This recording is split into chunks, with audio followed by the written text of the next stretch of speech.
DestinationUri.com. I'm Rowan Hand. You're most welcome, and this is the morning show. Declan is back about his business on Hill Street again, down to the shoe shop. Declan McChesney, and we wish him well in sorting out all that difficulty with Facebook. It's a good warning to all of you out there. You can't be careful enough. There are bad people there who seek to steal your identity and to do bad things. John McArdle is with me at the moment, counsellor, SDLP man. Former nurse at Daisy Hill Hospital, a man of caring. And the good news this week, John, is that Pediatrics in Daisy Hill have got a great financial boost. That's right. At the moment, there's serious talk of an investment of £11 million in Level 6 in Daisy Hill.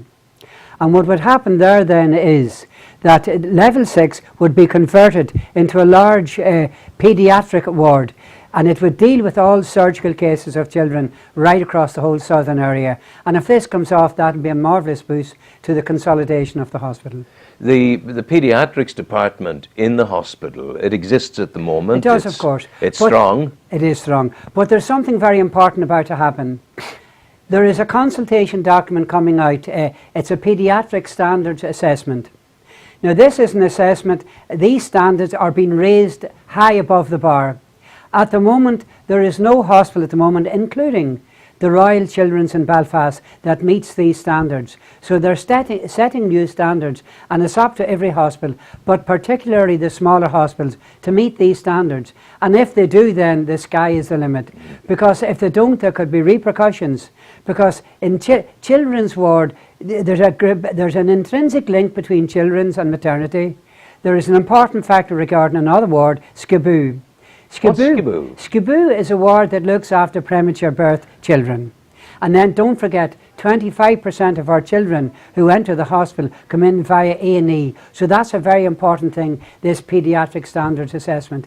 Now, the paper isn't out yet, so we're looking forward very much to seeing this paper. And we're looking forward then to our paediatricians, of which there are 6 in Daisy Hill, raising the standards so that we jump this. So is it the case that if we're getting an 11 million, and that seems to be correct for Daisy Hill, yes, are they going to use Daisy Hill as the standard bearer for the new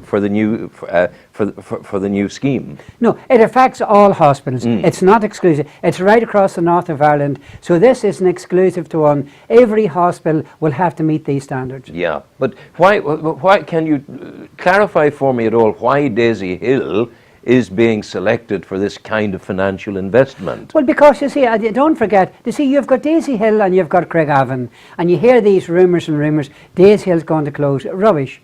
If Daisy Hill closed today, Craigavon would close in 3 weeks. They couldn't cope with a massive amount of work. So the two hospitals at the moment, they're interdependent. Yeah. Interdependent. And work together. Oh yes, very much so. Because don't forget, at night time if there are beds needed, if there are no beds in Craigavon, the first port of call is Daisy Hill, and vice versa. And you would have seen this time out of number. Oh my goodness, night after night after night. Well, I mean, I would have done 4 years of nights within a 25-30 year period, and night after night I would have seen this. Yeah. So the two hospitals, the consultants and the senior people at night, they work very much hand in hand, very close. There was a recent suggestion that the stroke unit was to go to Craigavon. Right. Now, that would be a little problematic if you consider the time urgency, the time sensitivity of stroke. Yeah. Well, there again, you see, sometimes I myself people would get at me for saying, making comments and issuing statements to the paper. But I myself worked there all my life,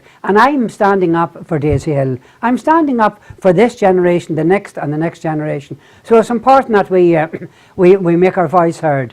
Now, you get a lot of rumours, but what will happen is, in relation to the stroke unit, we were told months ago and last year we had the finest stroke unit not only in Ireland but in the British Isles. Now, the important thing about a stroke, you see the advert on television at night there, fast. That's right. Face, arms, speech and time. Now, the first hour of a stroke, depending on the type of a stroke, if it is a clot. Now, there's a marvellous drug, I think it's called streptokinase. When the patient gets this drug injected, in most cases, not all, it scatters the clot, it breaks it up, and you really nearly you turn upside down the effects of the stroke. In other words, you need, a lot of people can actually get their strength and get the things that has affected them by the stroke, they get them back. Yeah. So that's, in other words, we met recently, the hierarchy in Craigavon, and I pointed out to them, I said, look, you only have to look at the advert, the clip on television at night or during the day to see that important fast. So getting a patient in with a stroke, the first hour is vitally important. Are we going to lose the stroke unit to Craigavon? Well, we don't really know yet. It would go out to consultation. It would go out to consultation. And there again, it would be up to the professionals in the hospital. It would be up to the people in general to say, look, enough so far and no further. Yeah.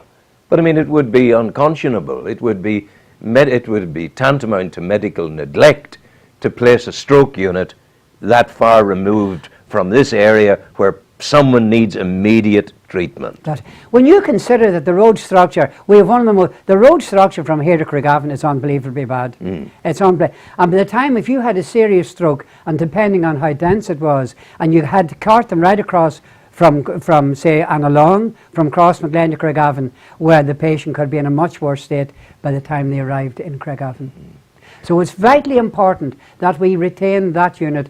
Now, it's vitally important in relation to the treatment of the patient, but also there are a lot of people worried in that area regarding their jobs and their livelihood. The A&E at Daisy Hill is remarkable at the moment. It's wonderful. Frank Feely, Councillor Feely and I were at a meeting on the 25th of April 2009 in St Luke's in Armagh, and promises were made then of certain investments, and I must say, to be fair to the Southern Trust, the promises that they made have been fulfilled. Yeah, I've had reason to be up there in the last couple of years, last year, and it's impressive. Very, very, very much so. I mean, it's unbelievable what they promised they carried out. It's most modern. I mean, Daisy Hill at the moment is a very exciting project, and it is now and in years to come. But it's important that we keep up our guard. Yeah. And when all is said and done, the people have paid through their taxes and one thing and another. It is a right. It is a right, their right, to have the best possible care, medical-wise, hospital-wise, nurse-wise and otherwise, for our area, for our people. John McArdle, it doesn't get any better than that. You leave us on an upbeat, and thank you very much indeed. It's a privilege to be here, and it's a privilege to talk about the future of Daisy Hill. Wow, that's as good as it gets. We'll play you some music now.